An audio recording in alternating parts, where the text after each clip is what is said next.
নমস্কার বন্ধুরা, রকি কিচেনের তরফ থেকে সকলকে স্বাগত জানাচ্ছি। আবার একটা রেসিপি আপনাদের মাঝখানে শেয়ার করতে চলেছি, সেটা হচ্ছে ধনেপাতার পকোড়া। তাহলে চলুন দেখে নেওয়া যাক আজকের রেসিপি। এখানে আমি এই যে কিছুটা ধনেপাতার এই যে শিকড়টা ফেলে দিয়েছি, গাছ সমেত ব্যবহার করেছি। আর এটা ধুয়ে পরিষ্কার করে নিয়েছি। আর এটা করতে, পকোড়াটা করতে যে উপকরণগুলো লাগবে সেটা আপনাদের মাঝখানে শেয়ার করছি। তার জন্য নিয়ে নিয়েছি কিছুটা পরিমাণে বেসন। বেসনের মধ্যে এক এক করে উপকরণ মেশাবো। দিয়ে দিচ্ছি কিছুটা গোলমরিচের গুঁড়ো, দিয়ে দেবো হাফ চামচ হলুদ গুঁড়ো, দিয়ে দিচ্ছি স্বাদ মতো লবণ, দিয়ে দেব কিছুটা কাশ্মীরি লঙ্কার গুঁড়ো। ভালোভাবে একটু উপকরণগুলো মিশিয়ে নেব। ভালোভাবে মিশিয়ে নিয়েছি। এখন আস্তে আস্তে করে জল ঢেলে একটা ব্যাটার তৈরি করে নেব। আর এটা খুব সুন্দরভাবে একটু ফেটিয়ে নেব।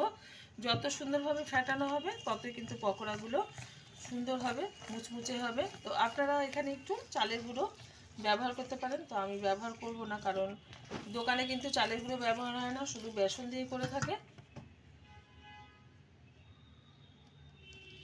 ফেটানোর পর একটা স্মুথ ব্যাটার তৈরি হবে। ফেটিয়ে নিচ্ছি ভালোভাবে। ফেটানোর পর কিন্তু স্মুথ একটা ব্যাটার তৈরি হয়েছে। এখন এর মধ্যে দিয়ে দেবো সামান্য পরিমাণে একটু সাদা তেল, যাতে পকোড়ার উপরের গাটা মসৃণ থাকে, তার জন্য আমি তেলটা ব্যবহার করলাম। এবার আমি পকোড়াগুলো ভেজে নেব।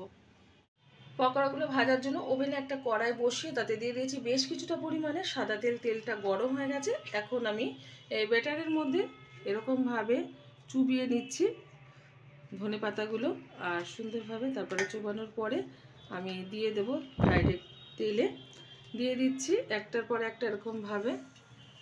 আমার এই রেসিপি যদি আপনাদের ভালো লেগে থাকে, আপনারা অবশ্যই আমার চ্যানেলটিকে সাবস্ক্রাইব করবেন, লাইক করবেন, শেয়ার করবেন।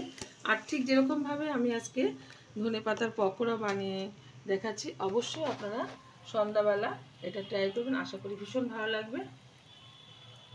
পকোড়াগুলো একটু উল্টে দিচ্ছি, একটু কিন্তু লাল লাল করেই ভাজবো। আমি হাত দিয়ে উল্টে দিই, কারণ হচ্ছে এটা অনেকটা বড় পাতাগুলো, তো সেই কারণে উল্টানো যাচ্ছে না। উল্টে পাল্টে ভালোভাবে ভেজে নিচ্ছি। পকোড়াগুলো উল্টে পাল্টে খুব সুন্দরভাবে ভেজে নিয়েছি। আর এই পকোড়াগুলো কিন্তু আপনারা চায়ের সাথে, মুড়ির সাথে বা ডাল ভাতের সাথে খেতে পারেন, তাতে কিন্তু ভীষণ ভালো লাগবে। হয়ে গেছে, তুলে নিচ্ছি। অবশ্যই ট্রাই করবেন। দেখা হবে পরের ভিডিওতে নতুন কোনো রেসিপি নিয়ে। ধন্যবাদ।